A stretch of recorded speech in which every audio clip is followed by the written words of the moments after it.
Hello, you awesome people, and welcome to this lecture. In this lecture, we are going to explore a tool that comes by default in your Windows operating system, and irrespective of their background, everybody is aware of this tool, right? Yes, we are talking about Task Manager. While I have no doubt that you have heard of this tool and maybe at times you have used it as well, but I am sure the time you are going to spend in this lecture is worth, and you are going to learn something new in this lecture of which you were not aware earlier, right? That's the promise. So the name only implies it is task manager, but actually it is a system monitor, startup manager as well, along with its base task management role, right? So let's start with how to open task manager. Well, there are multiple ways to open task manager.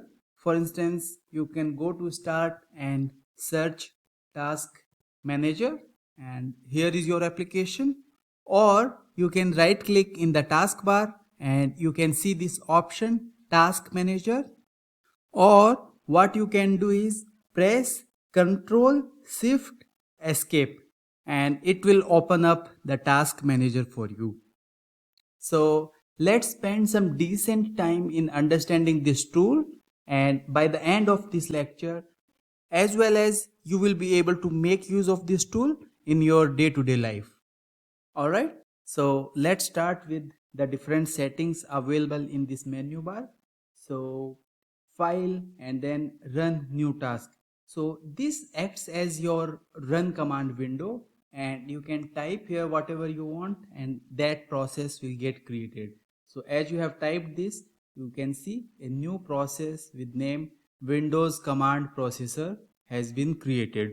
So this way you can initiate more processes and eventually you will be able to see them in your task manager as well, right? Let me close this, and that newly created process is gone, right? So this itself gives you a feeling that whatever different processes that are running in your system, maybe for good, maybe for bad, you can see them over here.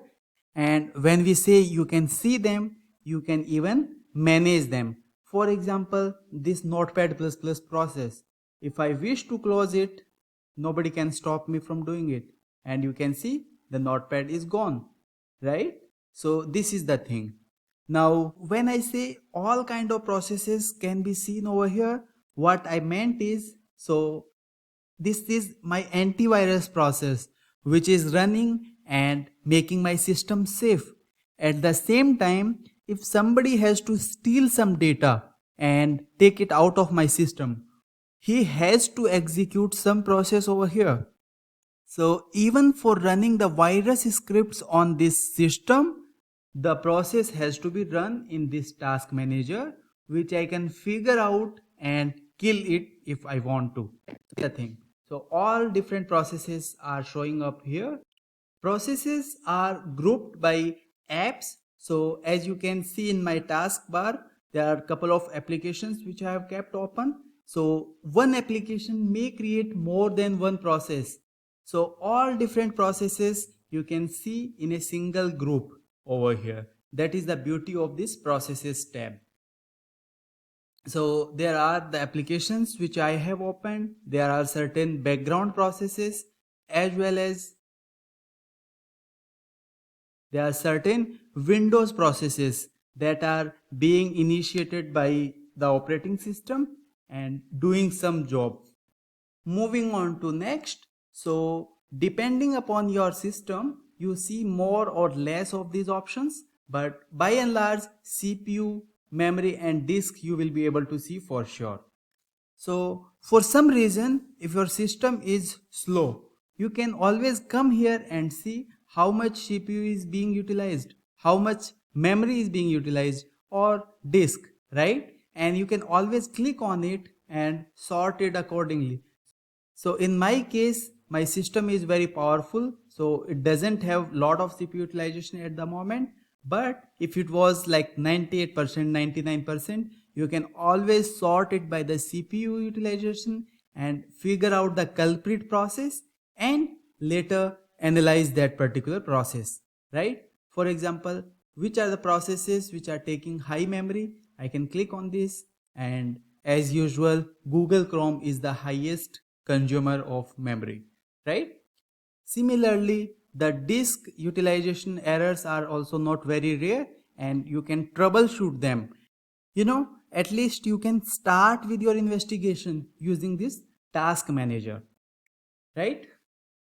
So, except grouping of the processes, this details tab is not very different from processes. So, we will explore these different options what you are getting when we are in details tab. So, let's park it for now and move on to performance tab, right? This performance tab is known for its graphical view.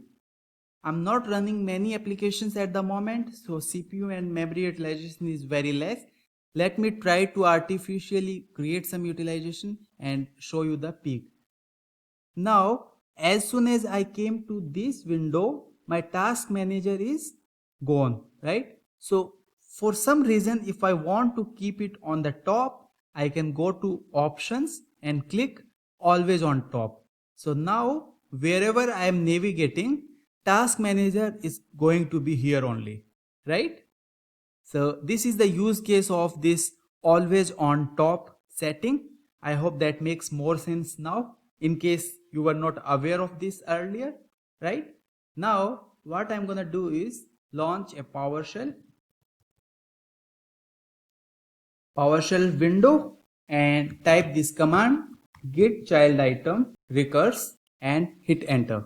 So it's going to create the list of all different files, and I'm gonna do this twice just to create some additional load on that CPU. Alright, so the two PowerShell windows are running, and as well as you can also see them over here. So two processes for PowerShell are executing and they are taking this much CPU. So similarly you can monitor your application's performance as well. Just consider PowerShell is your own application and how much CPU and memory utilization it is taking for performing a given task, right? So now there is somewhat more CPU and memory utilization. So I want to see it in this graph, right?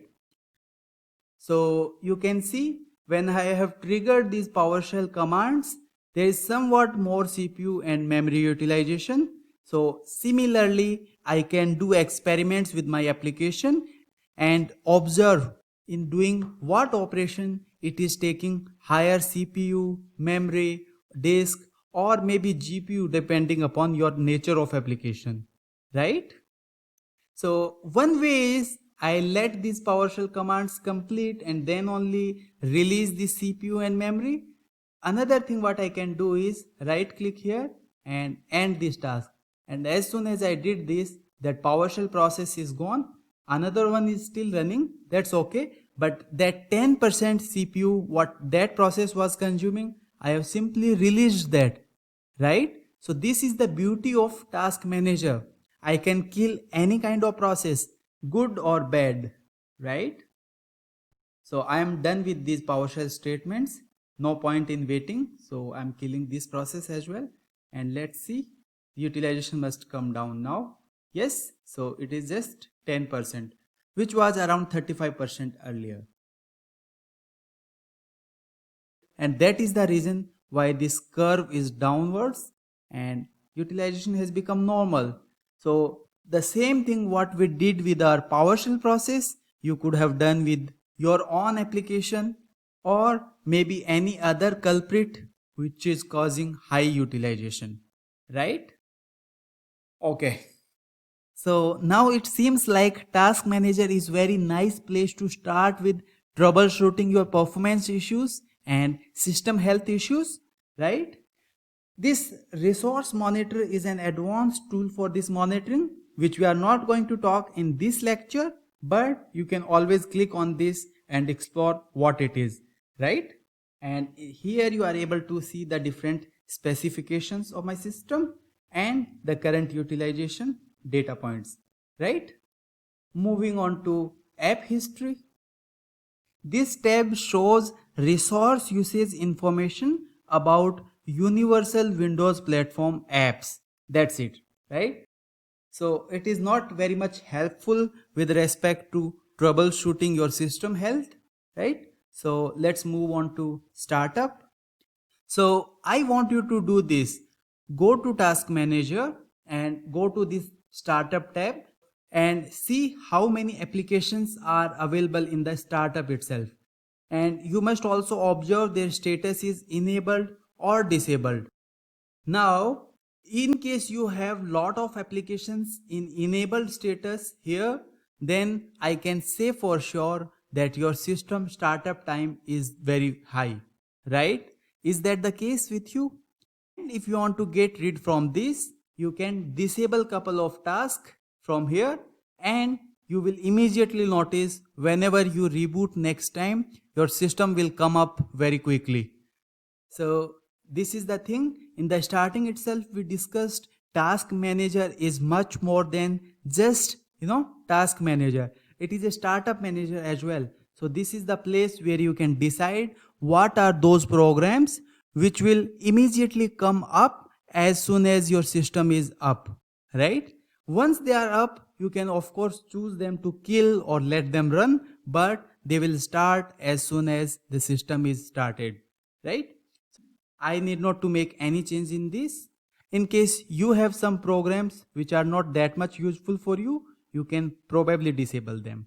That's the recommendation. Yes? Alright. Moving on to users. And this is the place from where you can manage the different user sessions which are connected to this particular system. Right? Now, this is a desktop and nobody connects to it except me. But if it was a server, there may be hundreds of users who will connect to this on daily basis, right? So this interface allows me to, expand this and see what different processes are running under a particular user account, right? So in case, something which I have triggered is not causing much of the CPU or memory utilization, but there is some other user who has executed a program and that is causing high memory or CPU utilization. Now, whichever user is executing that program, eventually this entire system will get slow, right? So as a system administrator, my responsibility is to maintain the system health. So what I can do, expand that particular user. Firstly, I will see which user is taking how much CPU or memory. So this user is taking 34% memory. Maybe that is not what I want. So I'll expand this, see what is that process, and I can immediately kill it, right? If that is what it takes to maintain the system health, right? So again, I'll repeat, here you will be able to see all different user sessions, be it active or disconnected users. You will be able to see them and you can even kill them, or maybe you want to take certain action like disconnect, log off, etc. These options are not showing up for me, but you will be able to see them in the server edition, right? Okay, moving on to the details section. So this portion is very helpful in troubleshooting your system health, right? So here you can see all different processes that are executing in this system. It could be under your user account, it could be local service, network service, system, or my own user account. Doesn't matter. Whatever processes are executing in this system will show up here. And it is very much similar to processes, except here you will not see any grouping, but all different processes are shown over here, including their status, under which user account they are running, how much CPU and memory they are consuming. Is that all what we need, or we might need more information than this? So here is the thing. You right click on this bar and click select columns. And this is the beauty. You have an option to select out of these. So I'm not going to get into what is peak working set, what is working set delta and all. If you know, it is good, but you have an option to enable these tabs, and as soon as you will click OK, you will be able to see these information as well. How many threads each process is taking, I can enable this also, and how many input outputs each process is causing, we can enable this. Now let me hit OK, and you can see all of the information what you selected are shown over here. How cool is that, right? So let's say now some process is taking more threads. You can first go to task manager, enable the threads, and then launch that particular process and monitor at what moment it is taking more threads. This way you can easily start with troubleshooting your application. Now wait, yes, I want to talk about this command line which we can enable like this, right? So you can see here only the process name is shown, DS API. Now DS API, with this file name, there could be hundreds of files in this system, right? So there could be multiple files with this name, and when we will launch them, they will show in this name only, right? So it is very difficult for us to figure out which file and where exactly it has been kept, which has created this process, right? So we can enable this command line option, and using this we can easily understand where the executable of this particular process has been kept, right? Not just this much, we can also see the different arguments that has been passed to this particular executable in order to create this process, right? So you are able to see lot of processes. Run broker has been passed, embedding argument. I'll not get into details what is runtime broker process, what is this embedding doing, but you can see these options over here. That is the important thing, right? Why don't you create some batch file, pass some arguments, make it run for 5 minutes, and come and see whether you are able to see the different arguments as well as your batch file, right? You can try that. Now, something very important. We have all faced troubles in which some desktop application is not behaving correctly, right? Does that mean that application itself is faulty? That may not be the case. You have seen Microsoft also says this, that if something has gone wrong, they will ask for the crash dump, right? Crash dump is nothing but a dump file which is created just before the error. Engineers uses that dump file in order to understand what exactly was going on with your application in this particular system environment, right? Let's say this Skype is the process. Now there is some issue within this system. As soon as I launch it, it is automatically closing. Let's say that is the thing. Now how Microsoft will understand what exactly is happening in my system? It could be my internet issue, it could be my RAM is not compatible, it could be my CPU itself is very low, maybe some other application which I am executing in this system is not allowing Skype processes to acquire a lock, right? So there could be variety of things which can go wrong.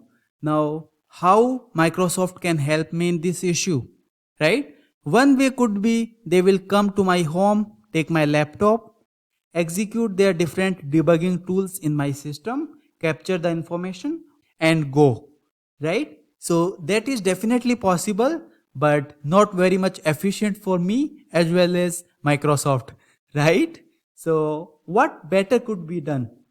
Well, look at this. Just right click on the process which is creating problem for you and click on this create dump file. and you can see this dump file has been successfully created. When I sort by date modify, here you can see skype.dmp file, which is basically the dump file. This dump file will take as much memory as much this process is taking, right? So skype.exe, this process was taking around, so this process is taking around 321 MB. So this dump file is also created of around this much MB.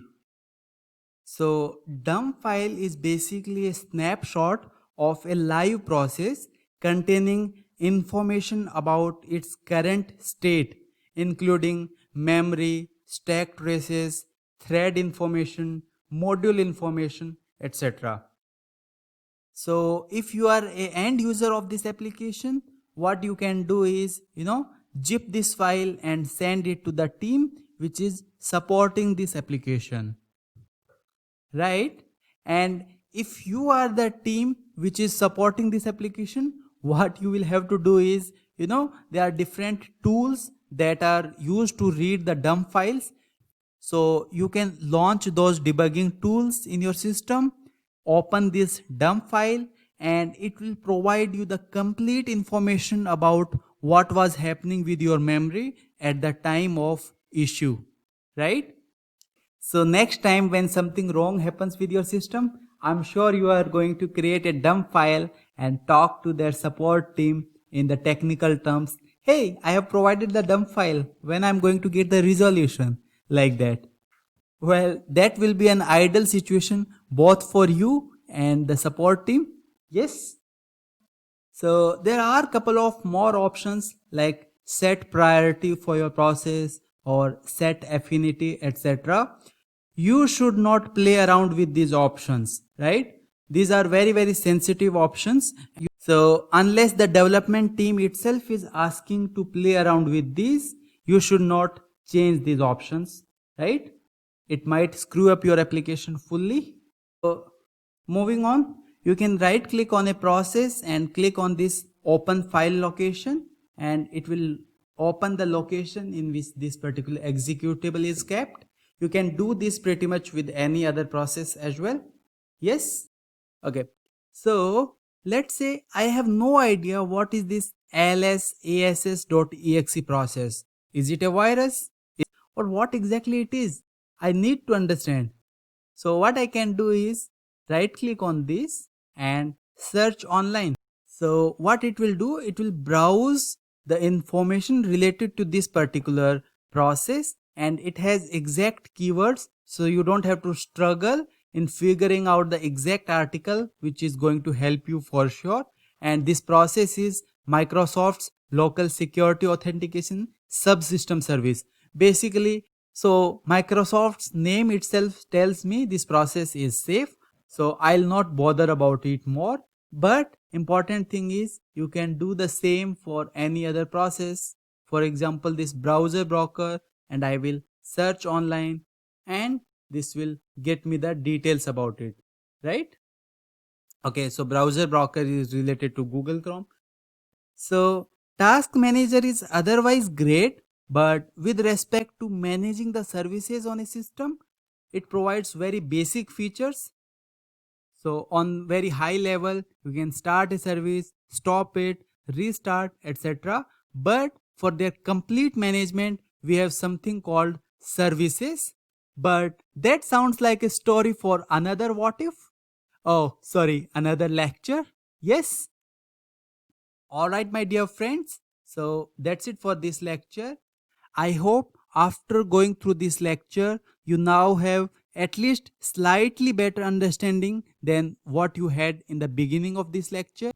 And if this is the case, please do let me know your feedback. Alright, my dear friends, that's it for this lecture. Thank you for watching. Take care.